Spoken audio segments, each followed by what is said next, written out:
सवाल है कि ये क्या पत्नी का कोई भी अधिकार नहीं है। तो आज हम उस पत्नी के अधिकार के बारे में आपको बताने जा रहे हैं और ये जो अधिकार है आप भी सुनेंगे तो आपको आश्चर्य होगा। और आज आपको ये जानना चाहिए कि आपकी जो पत्नी है, आप जिससे शादी किए हुए हैं, उसका आपके संपत्ति में अधिकार क्या है। सबसे बड़ी बात यहाँ पे कि मान लेते हैं यहाँ पे कोई भी अगर संपत्ति है वो पति ने अपने पैसे से खरीदा है, अपने पैसे से, अपनी कमाई से, अपने पैसे से, अपनी कमाई से अगर कोई पति ने संपत्ति को खरीदा है और ऐसा लग रहा है किसी पत्नी को कि उस पे उसका अधिकार है, तो यहाँ पे वो जिसके नाम से संपत्ति है सिर्फ उसी का अधिकार होगा। ये उनका सेल्फ एक्वायर संपत्ति है, उस पे किसी का अधिकार नहीं होगा। ये वो अपनी कमाई से खरीदे हैं, आप उस पे दावा नहीं कर सकते हैं। अगर कोई पत्नी के द्वारा भी संपत्ति अपनी कमाई से खरीदा जाता है तो उसमें पति का भी कोई अधिकार नहीं होगा। लेकिन आज आप ऐसा सोचते होंगे, इसका मतलब तो ये हो गया कि कोई पत्नी का तो कोई अब अधिकार ही नहीं हुआ। तो ऐसा भी नहीं है कि पत्नी का जो है, अगर मान लेते हैं पति की मृत्यु हो जाती है तो उस संपत्ति का पहला उत्तराधिकारी होगी वो पत्नी।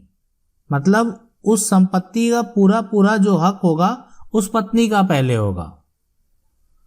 अगर मान लेते हैं पत्नी भी नहीं है, अगर बच्चे हैं तो बच्चे का भी हक होगा।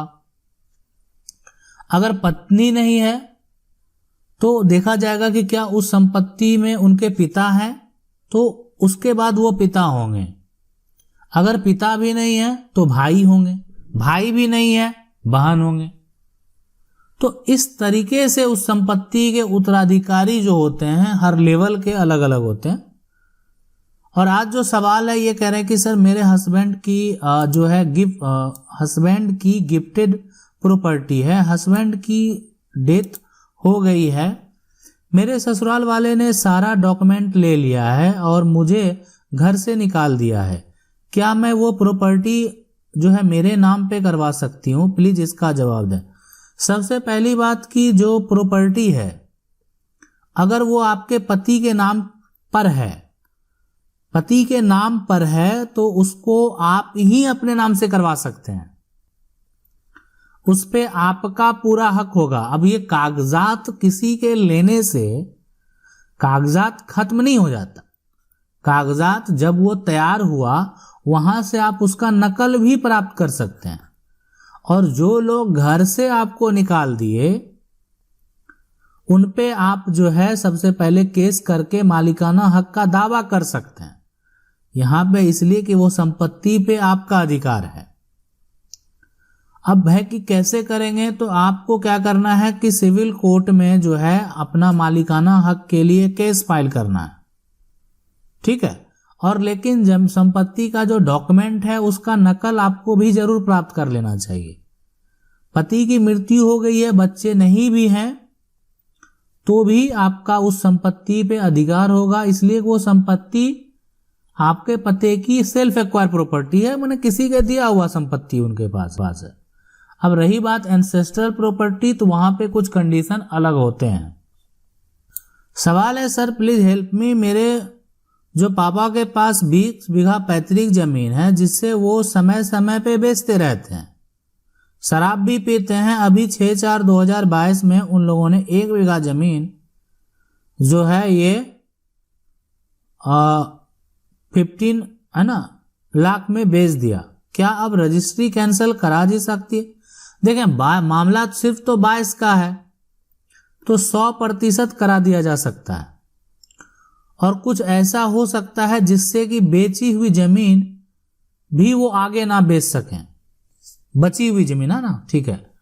देखें इसमें सबसे बड़ी बात है कि पिता के जो बेटे हैं, सबसे बड़ी बात की पैतृक आपने ये स्पष्ट कर दिया कि अब जो ये संपत्ति है वो पिता के नाम पे हो, पे हो या दादा के नाम पे हो, जिनके नाम से हो, संपत्ति पैतृक है और आपका उस पर अधिकार है।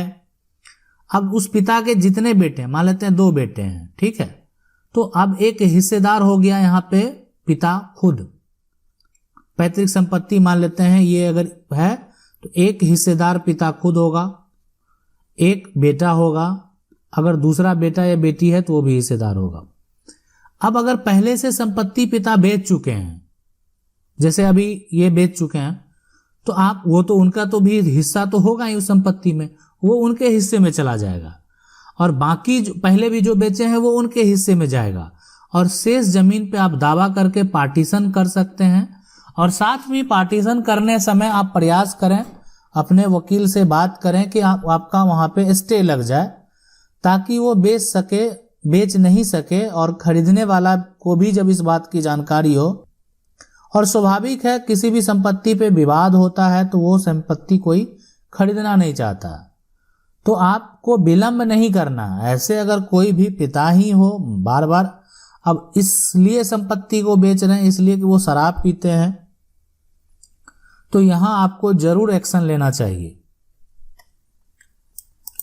सवाल है कि सर मेरे चाचा ने पैतृक संपत्ति को अकेले सेल कर दिया था 2015 में, मेरे पापा ने 420 केस किया था चाचा के ऊपर, चाचा की डेथ हो गई है 2020 में, और केस अभी तक जो है अभी वही वकील के पास गए तो वो बोलते हैं कि केस अभी भी चल रहा है, क्या अब कुछ हो सकता है?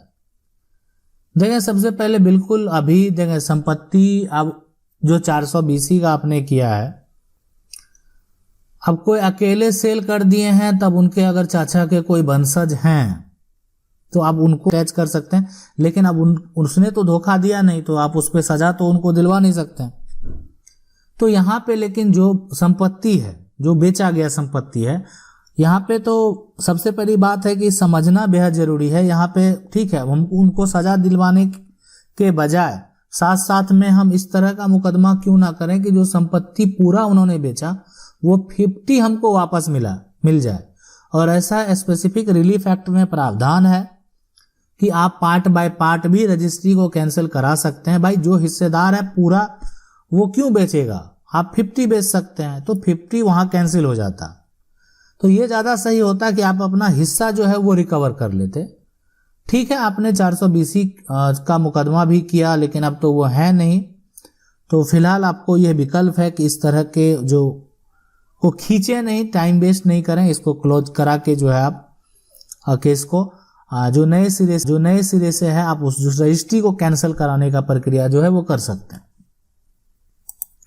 सवाल है कि सर मेरे पापा 3 भाई हैं, तीनों में 40 साल पहले जो है मौखिक बंटवारा हुआ है, अब बड़े पापा फिर से बंटवारा चाहते हैं, मेरे जो है हिस्सा मेरे माता के नाम रजिस्ट्री हो गया। अब कोई बंटवारा चाह रहा है और उनका जो है 40 साल पहले से अलग अलग पोजीशन लिए हुए है ना, तो आप उनको प्रयास करने दीजिए। चाहने से फिलहाल आप नाम माता के नाम पे रजिस्ट्री हो गया है, आप उस दखल पोजीशन पे हैं।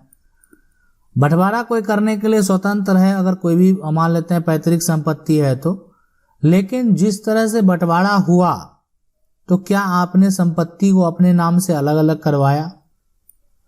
अगर आपने अलग अलग करवाया और उस हिसाब से आपका पोजीशन भी आपने जो है पा लिया है, मतलब अभी वर्तमान में जो आपके कब्जे में संपत्ति है वो ज्वाइंट नहीं है, आप अलग अलग उस पे खेती कर रहे हैं या जो भी कार्य कर रहे हैं तो अलग अलग आप कर रहे हैं, तो आपने उस मौखिक को माना।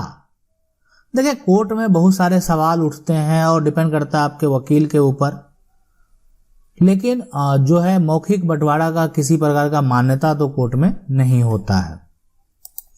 सवाल है कि सर मेरी एंसेस्ट्रल प्रॉपर्टी है, दूसरे आदमी ने उसे पर कब्जा कर रखा है, डॉक्यूमेंट सारा मेरे पास है, आप बताइए हम उसमें क्या करें? आप कुछ नहीं करें, आप जो आप कागजात है ना, उसको पहले ओरिजिनल निकाल लें, सिविल न्यायालय के किसी वकील से संपर्क करें और उस पर टाइटल सूट कर दें। आपका जो भी प्रॉपर्टी है उसको नोटिस जाएगा और जो कब्जा किया हुआ है उसको उससे जवाब मांगा जाएगा कि आप किस तरीके से उस संपत्ति को और क्यों कब्जा किए हो, किस तरीके से उस संपत्ति को और क्यों कब्जा किए हो। ठीक है, और बाकी बात उस पे एक तरह से किस तरीके से आरोप लगाया जाएगा, क्या किया जाएगा, वो अपने वकील से बात कर लें। ठीक है, जो सही मामला हो उसको स्पष्ट करें। सवाल है कि मेरे पूर्वज अपने रिश्तेदार की सारी संपत्ति नीलाम यहाँ पे खरीदे थे। रिश्तेदार एक स्कूल के लिए जमीन दान दिए थे, जिसको बंद कराने के लिए हमारे पूर्वज का दबाव बनाया गया। जब हमारे पूर्वज नहीं माने तो हमारी बहुत सारी जमीन धोखे से सरकारी कर्मचारी को मिलाकर लूट लिया गया। कुछ खरीदे हुए जमीन पर दूसरे को कब्जा दे दिया गया, जो आज भी कायम है। फर्जी तरीके से लोग भी जो है बनकर जमीन बेच देते हैं। कितने पर केस किया गया? 20 साल से अभी तक जो है निचली अदालत से ही कुछ नहीं हुआ है। यह परिवार गांव के लिए लोगों को जो है पर्चा पर बसाने का खेल, गांव के कुछ लोग ही सब लूट लिए।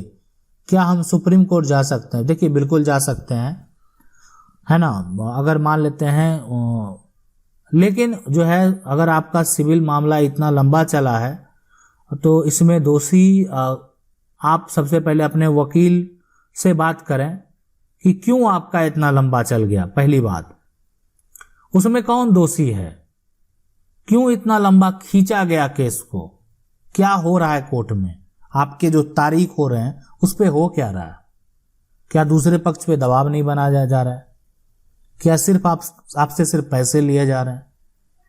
तो इस बात का ध्यान रखना आपका काम है। आप एक्टिव रहेंगे तभी कुछ संभव है। सवाल है कि एक पिता के 2 बेटियां हो और एक जो है गोद का बेटा हो। माँ जो है पापा की मौत हो गया है। गोद का भाई बहन से जो है एनओसी के लिए दबाव बनाए। मना किया तो माँ जो है पापा की मौत के बाद से आज तक राखी बनाने और जो है चाहता भी नहीं है कि घर में भी नहीं आने से। तो माँ पापा की मौत 2009 में हो चुकी। देखिए आप जो कहना चाह रहे हैं सीधी सी बात है, आप बेटी हैं, आप अगर ये हिस्सा लेना चाहते हैं कोई नहीं रोक सकता।